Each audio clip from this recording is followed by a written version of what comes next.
الحمد لله رب العالمين والصلاة والسلام على من بعثه الله رحمة للعالمين نبينا وحبيبنا محمد وعلى آله وصحابته ومن تبعهم بإحسان إلى يوم الدين أما بعد أيها الأحبة في الله الله تبارك وتعالى حيالها أقوى وين كتاب كيس كحرمي نبينا صلى الله عليه وآله وسلم أحاديث تيس وكجدجي حيالها أقوى وين وحكم الظلمجة قرد الرضا حد جذبك إلهي كتابته وسودتي وسودتي عدالة الظلمجة إن لا تجعلهم رسوش الصادرين الرب وصادري إن عدالة حقيقيان ظلمجة لا تجعلمان sidaas daraadeed baa rabbigeen tabaaraka wa tacaala uu leeyahay addoommadaydii dushayda dulmiga waan ka xarimay dhexdiinana xaraam baan ka dhigay inaad is dulmidaan ha is dulminina dulmiga ruuxa galay baqayga iyo dulmiga ku jiray sida nabigeena ka sugan sallallahu alayhi wasallam uquubadiisu ma daahdo nafsigiisuna waa soo degdegaa in badan oo iyaga kamida lama sugo uquubada aakhira lama sugo saas daraadeed baa nabigeenu sallallahu alayhi wasallam uu tilmaamay laba dambi wax kaga haboon ma jiro in uquubadooda la soo dadejiyo iyadoo ay jirto in cadaabkii aakhirana laaban yahay labada dambi waxa way qaraabo goysnimada iyo baqiga iyo dulmiga iyo xadgudubka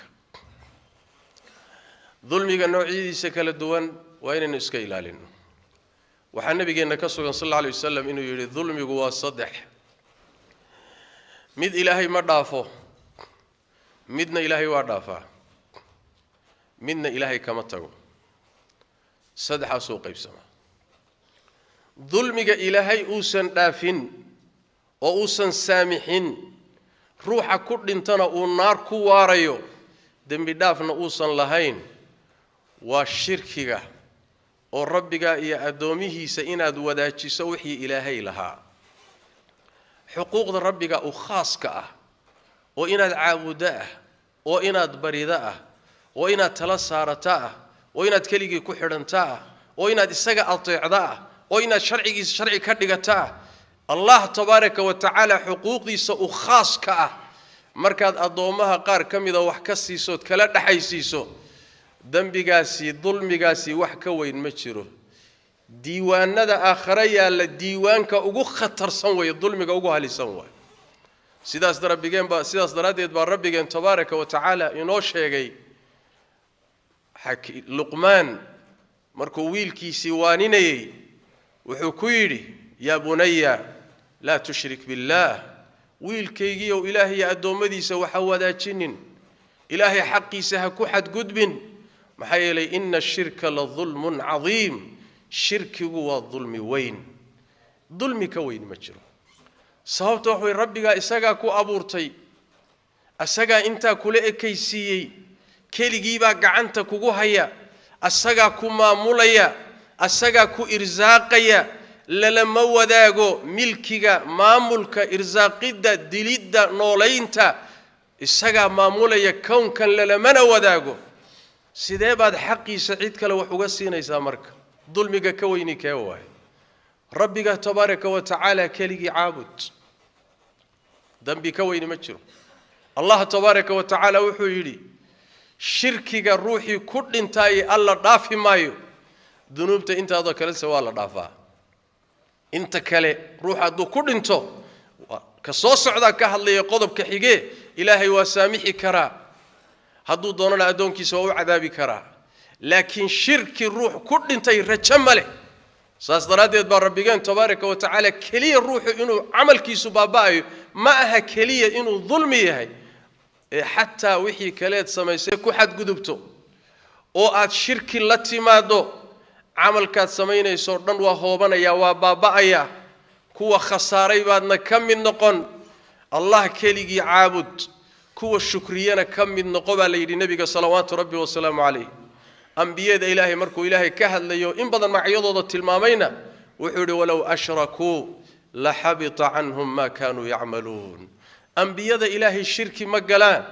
لكن أرنت وحوي ويش جورع ديبوها كوكوس قاتي خطابك أنبياء لو تشيدينيا لكن وح الله وضعي هذا الكود عيوه وأمضهوي إياك أعني واسمعي يا جارة هذا الكود نقول نودعيه سيداس درادة ظلمك أقوين وشركك إسكتشر إسكنا إلالي ماشي لقو شيئا كفقو أكو خمار دين تادي عقيدة داد نوع اللباد النبي قول صلى الله عليه وسلم ظلمك نوع عيسى اللباد أو الله ضافه وحوي وظلمك أضونك ونفتي صدظلميه كنا صابسا حق إساقي ربك كدحية حقوق ذو الصدح حق إلهي أقونيه وأضوم ضينا حبك كلهين حق الضوامض أخاص إيه حق الله نقيب كليه هي الضوامض نقيب كليه اسكتشرا سيدا سيفوق هذا أقيبيان ذنوب تأد جليسو هديت هي حق ربي كليه الضوامض أين الشقة كلهين علاقة أيسن للهين وحي ربك كار ربي بعد قشي وحكو أمري واجبات ضيع ذي وحقوق ذا أذي ربك إذن كرد حيسن عدك لعلاقة لهين ذنوب تهلك لقله إلهي تبارك طبعا شركية كسوكية الله وارضافا لأن ربك تبارك وتعالى ونحريس بدنيه نحريس تيسونا وكبضان تهي عذاب كيسي عرديسة سيدا القرآن كنا تلمام النبي كنا الشيخ صلوات ربي والسلام عليه وحد عكرت أدون كالذنوب تنوع كل انتهي الله تبارك وتعالى تحت المشيئة هدو دون إلهي وعذابيه لكن هدو إيمان كل انتهي أخيرا وأن لقصوا صاري وشنو كدن بين دونه لأن الروح إيمان كل انتهي هبي راده نار كواري مايو ودعي كرتا إن لقليو لقاقويو وحي أوقلي لكن نار كواري مايو وحاك الله دعي كريت الرب تبارك وتعالى إنه إسكا سامحو إسكا عفينا واسور تقل نوع اللباد الذنوب تكاسوي أما الظلم النوع عيسى اللباد النبي قلت المامي صلى الله عليه وآله وسلم نوع السدح هذا النبي قلت صلى الله عليه وسلم وحوي ظلم أوسن إلهي دينين كما اتقوا وظلم الضمض أيس ظلمنا يا الله دين ما يتبارك وتعالى إلى أكل قصاصه oo xuquuqdooda uu kala siiyo iska dhaaf aadamaha iyo jinka iyo mukallafiinta iska badaay thaqalaynka iska badaay hatta bahaimta iyo duur joogta iyo xoolaha rabbi tabaaraka wa taala maxkamadiisu waa inay u kala qisaasto dulmiga isu geysteen nabigeenu salawaatu rabbi wa salaamu alayhi wa tilmaamay ila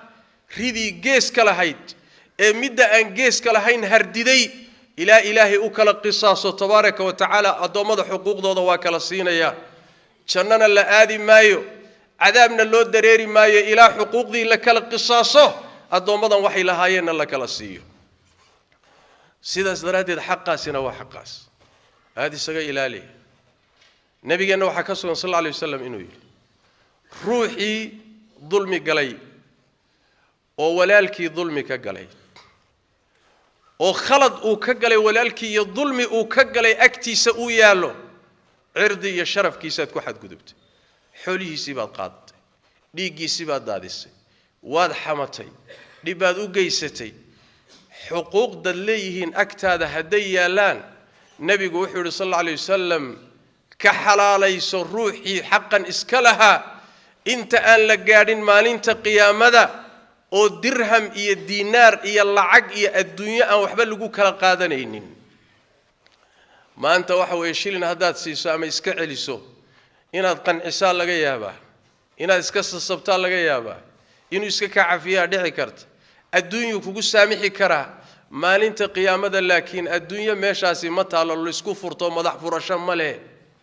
nabigu wuxuu yiri salawaatu rabbi wa salaamu alayhi dhaalim kan dulmiga galay hadduu camal saalixa la yimid qadarkii dulmigu dhanaa camalkiisii saalixa laga soo goynaya markaas waxa la siinayaa dadkii uu dulmiga ka galay salaadiisii soonkiisii xajkiisii acmaashiisii waa loo qaybinaya